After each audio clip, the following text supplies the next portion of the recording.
하나님 말씀은 구약성경 출애굽기 28장 5절입니다. 출애굽기 28장 5절 우리 같이 한 목소리로 함께 읽겠습니다. 그들이 쓸 것은 금실과 청색, 자색, 홍색 실과 가늘게 꼰 배실이니라. 아멘. 이제 거룩한 옷, 제사장을 위하여 지어 입힐 그 거룩한 옷에 대해서 이제 이야기를 하는데, 이제 6절에서부터 이제 구체적으로 이제 제사장들이 입어야 할 옷에 대해서 이야기를 하는데, 그 전에 우리가 여기에 지금 5절에 묘사되어 있는 그들이 쓸 것은 금실과 금실과 청색, 자색, 홍색 실과 가늘게 꼰 배실이라. 이 실의 재료와 이 색깔의 의미를 좀 우리가 살펴볼 필요가 있겠습니다.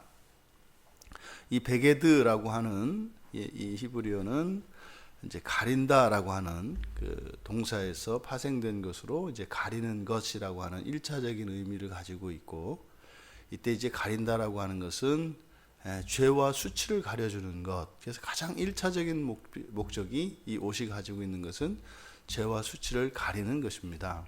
거기에 이제 하나님의 은혜가 담겨 있죠. 이 옷 자체가. 그런데 앞에 2절에서 밝혔던 것처럼 이 옷을 입힘으로써 이 제사장들을 영화롭고 아름답게도 합니다. 그러니까 옷은 단순히 가려줄 뿐만 아니라 이것이 또 그 옷을 입은 사람의 신분과 영광, 이런 명예, 이런 것들을 또한 나타내기도 하는 것입니다. 그래서 지금 여기에 지금 제사장들의 옷을 만드는데 사용되는 이 실들은 지금 앞에서 사용했던, 그러니까 금실을 제외하고는 앞에서 사용했던 그 성막을 만드는데 사용했던 실과 동일한 실을 사용합니다. 그래서 성막에서는 이제 그 색깔을 넘었습니다만, 여기에서는 이제 한번 우리가 살펴볼 필요가 있겠다. 기본적으로 이 금색이 의미하는 바, 성경에서 금색이 의미하는 바, 이것은 영광과 존귀를 나타냅니다. 이것은 뭐 동서고금을 막론하고 희한하죠. 이 금색은 거의 비슷한 그런 의미를 다 나타냅니다. 그래서 이 옷을 입은 그 제사장들의 그 영광, 그 존귀, 그래서 이제 하나님으로부터 특별히 택함을 받은 사람들이기 때문에 하나님으로부터 말미암은 그런 영광과 존귀입니다. 그리고 청색이 의미하는 바, 이것은 자비와 사랑을 의미한다고 합니다. 하나님의 사랑, 하나님의 자비를 의미하는 것이 청색. 그리고 이 자색실은 권위와 위엄을 나타낸다고 합니다. 권위와 위엄. 그래서 이 자색실은 뒤에 가서 이제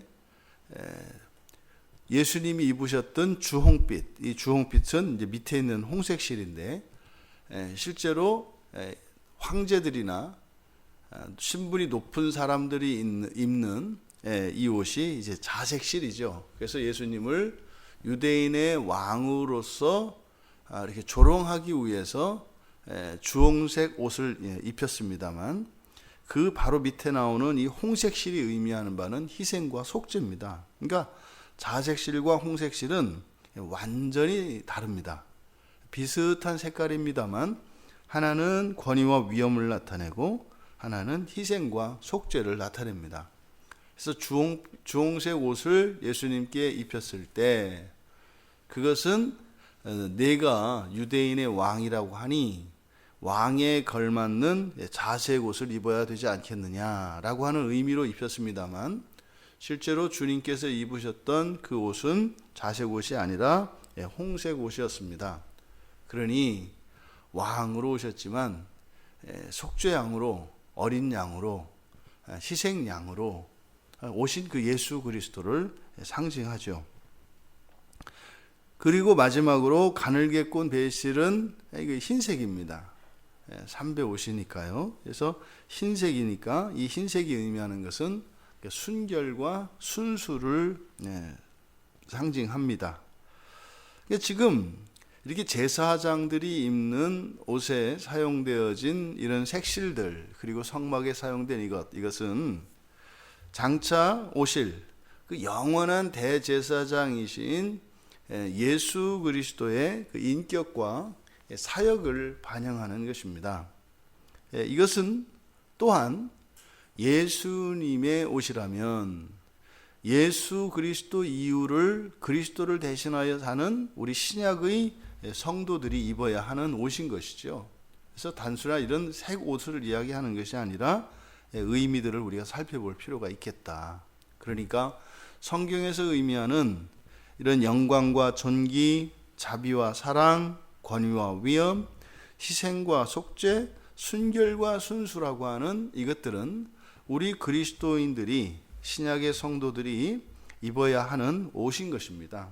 그래서 신약 성경에서도 신약의 이 성도들이 입어야 할 것으로서 새로운 성품을 이야기합니다. 그러니까 지금 제사장들이 입은 그 옷의 색깔들이 가지고 있는 상징적인 의미들, 그것은 우리들이 입어야 할 새로운 성품입니다. 그래서 우리가 예전에 우리가 한번 살펴보았던 골로새서 3장 12절에 옛사람을 벗어버리고 입어야 할 새사람, 그 새사람이 입어야 할 것으로 긍휼, 자비, 겸손, 온유, 그리고 오래 참음을 옷 입고, 이렇게 이야기했습니다. 그리고 에베소서 6장 11절과 13절에서는 이것을 전신갑주라고도 이야기를 합니다. 신약의 성도들이 입어야 할 새로운 성품으로, 그리고 예수님께서는 마태복음 22장 11절에서는 예복이라고 하고, 그리고 계시록에서는 하늘의 군대로서 나타나는 성도들의 옷을 세마포 옷이라고 합니다. 이 모든 것들이 바로 구약의 이 제사장들을 위하여 지어주신 이 거룩한 옷과 상통하는 것이다. 또 성도들이 입어야 하는 옷은 이러한 새로운 성품만 있는 것이 아니라 또 하나, 바로 여기에서 장막이 의미하는 바, 이것은 예수 그리스도의 옷과 같고 그것은 곧 육체입니다. 그래서 성도들이 입어야 할 또 하나의 옷은 바로 부활의 몸이죠. 그러니까 새로운 몸이 또한 성도들의 옷입니다. 그러니 우리들이 지금 입고 있는 이 육체와는 비교할 수 없을 정도로 그렇게 거룩한 옷이며, 그리고 우리를 영화롭고 아름답게 하는 것이 부활의 육체, 부활의 몸인 것이죠.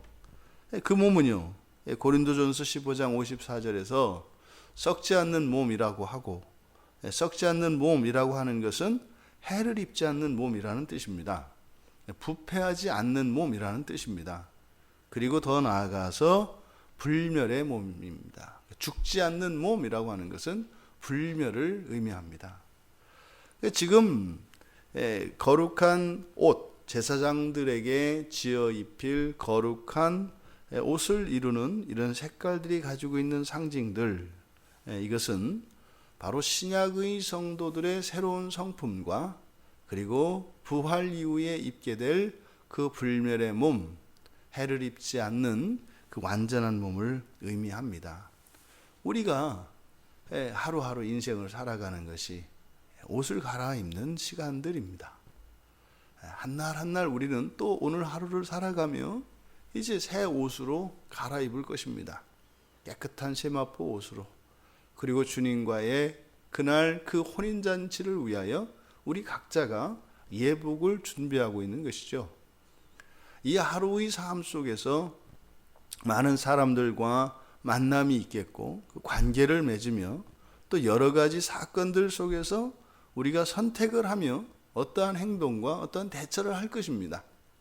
근데 그것은 단순히 이 세상 사는 동안 일어나는 어떤 사건이거나 우연적인 그런 것이 아니라 이 모든 것은 마지막 날 주님 앞에 서기 위하여 우리가 그때 입을 예복으로서 우리의 행실들과 우리의 삶이 있다고 하는 것입니다.